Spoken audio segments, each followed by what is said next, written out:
Okey, Assalamualaikum warahmatullahi wabarakatuh. Hari ini kita sambung kuliah kita seperti mana yang telah saya nyatakan kerana tidak dapat bertemu secara online dan takhris iaitu tajuk takhris hadis berdasarkan internet dan juga software. Terdapat beberapa istilah yang digunakan oleh para pemikir hadis pada zaman kini. Mereka menggunakan dalam beberapa istilah yang telah diperkenalkan yang mana antaranya adalah Ali bin Naif Aisyuhud yang menggunakan istikhraj al-hadis khilal al-hasib al-Ali, kemudian takhris an tariq al-hasub. Kemudian Abu Lais kata takhris menggunakan software ini dikenali sebagai takhris al-hadis bi al-komputer. Tetapi walau bagaimanapun, ketiga-tiga istilah ini memberi satu memberi satu gambaran atau memberi satu definisi yang sama, iaitu mentakhris hadis menggunakan internet dan juga menggunakan software. Disebabkan dengan perkembangan ICT iaitu berkembang pesat, maka keseluruhan transformasi itu juga turut berkembang.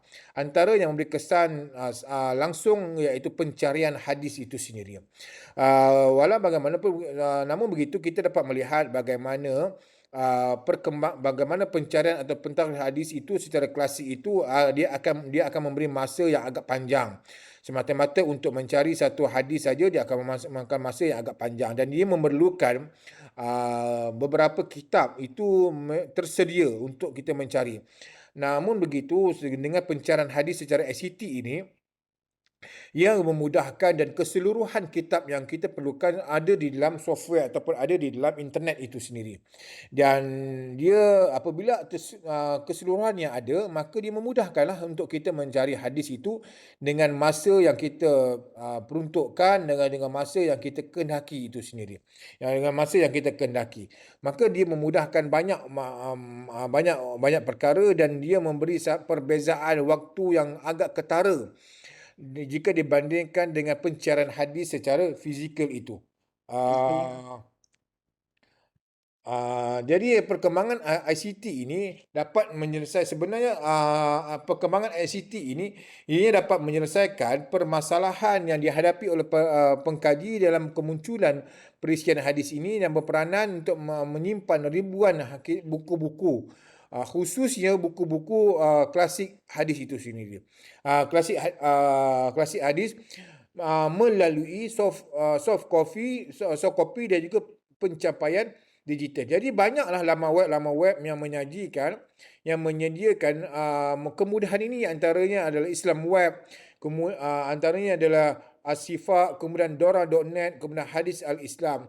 Saya fikir kebanyakan pengkaji hadis atau pelajar hadis, mereka pernah mengakses walaupun tidak keseluruhan empat ini, tetapi mereka pernah mengakses salah satunya untuk mencari hadis. Mungkin kita agak familiar dengan nama Islam Web dan ia menjadi satu perkara yang mudahlah untuk kita cari, dan kita juga mudah untuk mencari hadis itu dalam Dora.net. Dan ada juga hadis yang tidak saya masukkan kat sini, iaitu sunnah.com, dan mana kita hanya memasukkan nombor hadis saja, nombor hadis yang kita perlukan, dan juga kita boleh pilih kitab apa yang kita nak cari di dalam pencarian tersebut. Maka dia akan keluar matan yang seperti mana kitab asal, kemudian memudahkan untuk kita mencari hadis-hadis tersebut. Dia mudah dalam sudut pencarian dan dalam sudut akses itu. Kemudian dalam kelebihan menggunakan software ataupun laman web ini, proses untuk mencari hadis ini, dia agak sempurna dan juga agak mudah. Dia tidak melalui satu proses yang agak kompleks, dan juga dia tidak memerlukan untuk kita proses ini juga memerlukan pelajar untuk mengenali selok-belok kitab-kitab hadis dengan sistem mahir. Jadi proses ini dia agak satu metod penyusunan kitab hadis yang berbeza dalam kalangan penulis kitab itu, menjadikan setiap kitab adalah unik antara satu dengan yang lain. Kita dapat mengenal pasti kitab-kitab hadis itu dengan lebih teratur, kerana semua kitab-kitab hadis itu dia mempunyai satu metodologi yang berbeza antara satu dengan yang lain. Seperti contoh, kitab dalam Mu'jam Mufaras, kita lihat di dalam kitab yang lain seperti Kunuz, yang ditulis oleh Baqi', Fuad Baqi' itu, dia mempunyai metodologi yang berbeza dengan kitab-kitab yang lain. So proses tahrir itu, hadis secara konvensional itu dia mempunyai, jadi dia mempunyai limitasi yang agak terhad, limitasi yang agak terhad, yang menyebabkan hadis tidak dapat dirujuk melainkan mereka yang berada dalam bidang hadis ini.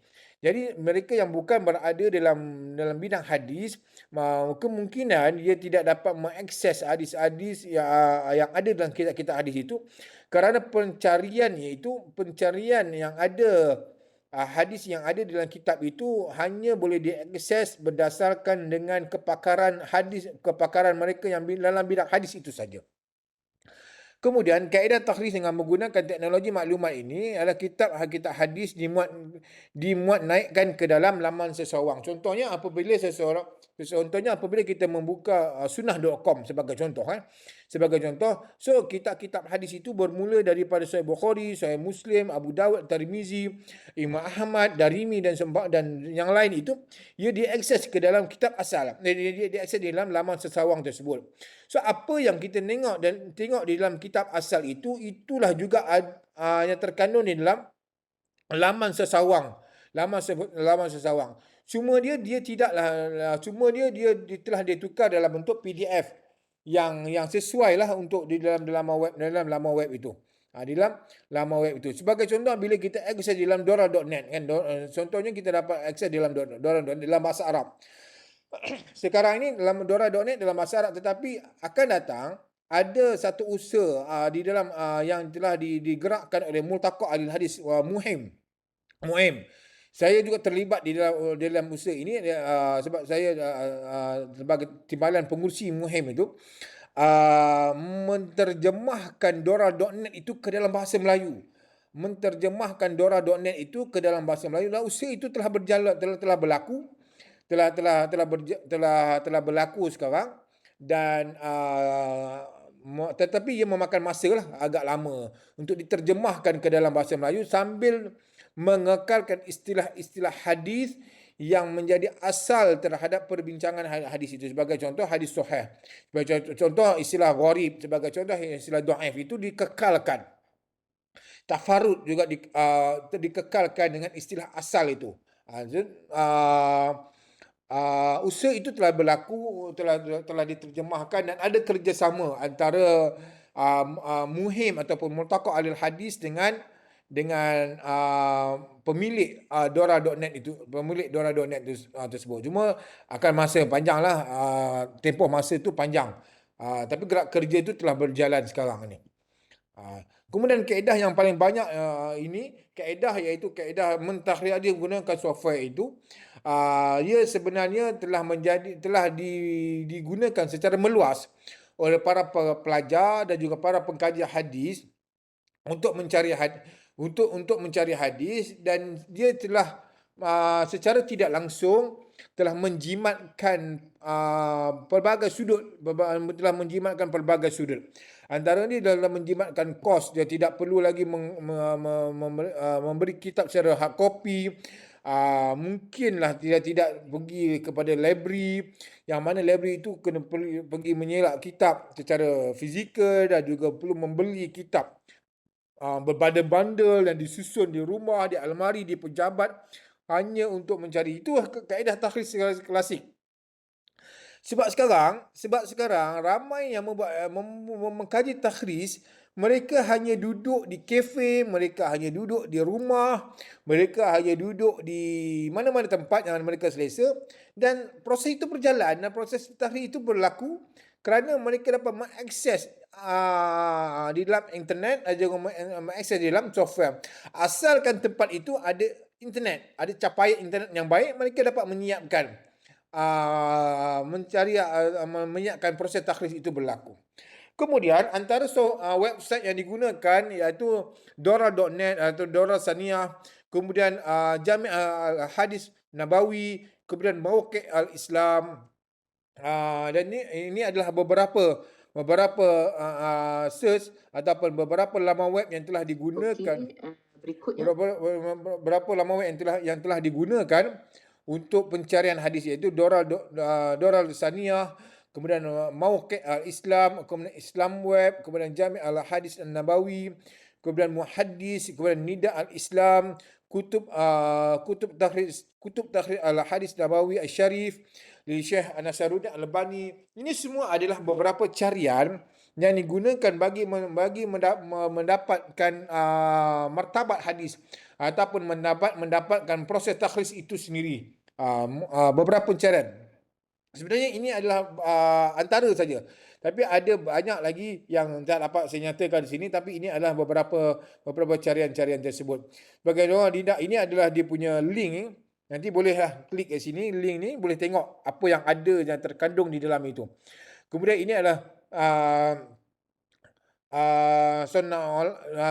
sunnahonline.com, kemudian ini Islamport, kemudian inilah kutub takhrij hadis Nabawi Al-Syarif li Syekh Nasaruddin Al-Albani. Kemudian dia membuatkan beberapa kitab-kitab takhrij yang dimiliki oleh Al-Albani, seperti silsilah ahadis dhaifah, silsilah ahadis sahihah, kemudian takhrij Adabul Mufrad, kemudian Sahih Abi Daud dan seumpama dengan dia. Ini adalah ini ada hadis-hadis yang boleh digunakan dalam proses takhrij hadis. Kemudian Dora Saniyah Mauqi' Islam Web ini, dia meletakkan 3 website ini yang mencapai objektif tertentu daripada sudut disiplin ilmu takhrij, kerana dia menyebut sanad dan juga matan dalam hadis itu, sanad dan juga matan hadis itu. Kemudian dia mengenal pasti kedudukan hadis dan sumber yang asal.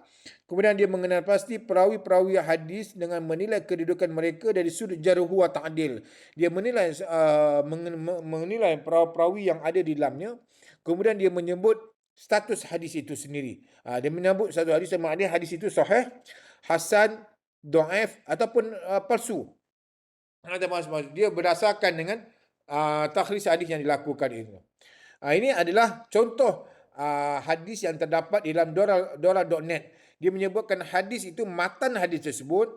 Kemudian dia menyebutkan siapa perawi sahabat ataupun perawi Ali tersebut. Yang di sini adalah Abdullah bin Mas'ud. Kemudian sumber hadis itu daripada mana? Pada hadis ini sumber hadis itu daripada diriwayatkan oleh Imam Muslim di dalam Sahih Muslim, di dalam nombor hadis, iaitu di dalam nombor hadis 2744. Kemudian martabat hadis tersebut. Kemudian kalau dilihat pada syarah hadis, ia berada pada nombor hadis 6618. Ia adalah kelebihan. Ini adalah satu kelebihan yang terdapat di dalam Dora Saniyah ataupun Dora.net. Dia dapat mengatasi masalah yang dihadapi dan juga dapat membuat rujukan hadis dengan kadar bahan rujukan yang hampir tidak terbatas. Kerana keseluruhan kitab-kitab hadis itu dimuatkan di dalam software itu. Dimuatkan di dalam software itu. Jadi memudahkanlah para pengkaji untuk melihat, dan juga para pelajar itu sendiri untuk melihat hadis-hadis yang ada di dalamnya itu. Kemudian keadaan ini berkemungkinan juga, namun begitu penggunaannya dalam kalangan pelajar masih lagi begitu minimum, kerana mereka mungkin ada masalah pada sudut bahasa tersebut. Kerana keseluruhannya bahasa ini dalam bahasa Arab lah. Dalam kitab-kitab takhrij itu keseluruhannya dalam bahasa Arab. Seperti mana yang saya nyatakan tadi, proses untuk menterjemahkan bahasa Arab ke bahasa Melayu itu seperti mana yang dilakukan oleh Muhim pada laman web Dora.net itu telah berlaku. Semua untuk dimasukkan di dalam web itu, dia akan masa yang panjang lah, sebab dia ada cek bahasa. Kemudian dia akan ada kepada pakar hadis. kemudian cek bahasa, dia makan masa yang panjang, tapi projek itu telah berlaku dan juga telah berjalan pada zaman sekarang. Demikian juga dengan Mauqi' Al-Islami, dia mempunyai dalam 7 bahasa, iaitu bahasa Melayu, bahasa Arab, bahasa Inggeris, Indonesia, Turki, Perancis dan juga Jerman. Dan dia merangkumi Kutubus Tis'ah yang ada di dalam Mauqi' Al-Islami itu. Ada juga di dalam Mauqi' Islami ini juga ada juga beberapa kitab-kitab syarah hadis. Beberapa kitab-kitab syarah hadis yang termuat dalam Mauqi' Al-Islami ini. Kemudian Takhrir Adil mulai aplikasi telefon pintar ini, saya fikir ini adalah kaedah yang sering kali digunakan untuk pada setiap masa. Kadang-kadang kita tak boleh nak buka laptop ataupun kita tak boleh buka kita punya komputer riba, kita terus akses di dalam telefon kita. Asalkan telefon kita ini ada internet, itu saja. Asalkan telefon kita ni ada internet. Sebenarnya melalui Dora.net juga kita boleh akses juga di dalam handset kita. Demikian juga dengan sunnah.com, ini adalah beberapa contoh lah yang boleh kita akses secara cepat untuk mengetahui hadis, kedudukan hadis itu tersebut. Kemudian Mausu'ah al-Hadis Syarif yang boleh kita akses dalam internet juga. Demikian, dan ini adalah website dalam bahasa Melayu iaitu semak.com, semakhadis.com. Sebenarnya semakhadis.com ini juga dibangunkan oleh Muhim sebenarnya, Multaqa Alil Hadis. Dia membawa keseluruhan sebenarnya projek ini daripada projek UPSI. Projek UPSI, saya pun juga terlibat di dalam projek ini. Dia membawa keseluruhan hadis-hadis yang telah ditakhris, sama ada hadis tersebut telah ditakhris oleh pelajar dalam bidang hadis ataupun tokoh-tokoh dalam bidang hadis. Mereka masukkan semua hadis-hadis yang ada dalam tu. Penambahbaikan dari sudut bilangan hadis itu dilakukan dari semasa ke semasa. Ini projek besar semakhadis.com yang utamanya adalah daripada UPSI dan didanai oleh Telekom Malaysia. Dia didanai oleh Telekom Malaysia, jumlah yang saya fikir ratusan ribu jugalah projek ni. Dalam semakhadis.com bolehlah untuk mengakses perkara ini. Kemudian kelebihan kaedah ini seperti mana yang dinyatakan oleh Hatim Arif Syarif Hatim, iaitu dia cepat dari sudut masa. Kemudian dia kaedah penggunaan itu dari pelbagai, dia merangkumi sejumlah besar karya-karya hadis sebagai karya-karya hadis itu sebagai sumber, dan dia memudahkan pencarian hadis secara lebih cepat jika dibanding dengan pencarian hadis itu secara fizikal, seperti mana klasik dalam klasik itu. Kemudian namun begitu, ada juga beberapa kekurangan yang terdapat pada kaedah ini. Kemudian dia menjauhkan, antaranya adalah dia menjauhkan pembaca daripada mengenali karya-karya yang utama secara fizikal. Dia menjauhkan sebab dia mengeluarkan benda poin saja penting. Bila kita buka kitab-kitab hadis secara fizikal ini, kita dapat mengetahui metodologi yang ada di dalam kitab tersebut berdasarkan dengan huraian yang telah dinyatakan oleh para penulis di bahagian awal penulisan itu. Tapi bila dibuka software ini, dia hanya mengeluarkan hukum pada hama kitab itu saja. Kemudian pencarian, kemudian maklumat-maklumat yang ada di dalamnya, kita kena semak imbang, kita kena cross check. Kita kena cross check kemungkinan maklumat-maklumat yang ada di dalam itu tidak tepat, sebab dia perpindahan maklumat daripada satu tempat kepada satu tempat. Kemungkinan dia ada hilang ataupun dia ada tercicir beberapa maklumat. Sebab itu kita kena, apabila kita dapat maklumat itu, contohnya hadis itu di dalam Sahih Muslim. Sahih Muslim nombor hadis 2744. So kita kena buka, kena buka dalam kitab asal Sahih Muslim untuk memastikan betul atau tidak betul hadis itu berada dalam kitab Sahih Muslim. Kerana ini adalah antara kekurangan yang ada di dalam pencarian hadis dalam software ataupun dalam internet. Ini adalah bentuk kekurangan yang ada di dalam itu. Sebab kebergantungan kepada kitab-kitab hadis secara fizikal ini pada setiap masa tidak boleh dielakkan. Tetapi untuk memudahkan cari, kita akan menggunakan pencarian hadis secara software dan juga internet. Bukan bermaksud dengan menggunakan software dan juga internet ini kita menafikan kewujudan kitab-kitab hadis secara fizikal ini, tidak. Kita tetap menggunakan kitab-kitab hadis secara fizikal ini untuk kita melihat secara buktinya ada hadis-hadis itu di dalam kitab-kitab hadis secara fizikal itu. Jadi itu untuk kuliah ganti kita tentang kelebihan tentang pencarian hadis secara internet dan juga software, yang mana dia memudahkan banyak masa dan juga memudahkan banyak perkara untuk mencari hadis ini. Saya harap anda semua dapat mendengar kuliah ini dan juga dapat sesuatu perkara yang bermanfaat terhadap pencarian hadis secara internet dan juga software ini. Jadi saya sudahi dengan Assalamualaikum warahmatullahi wabarakatuh.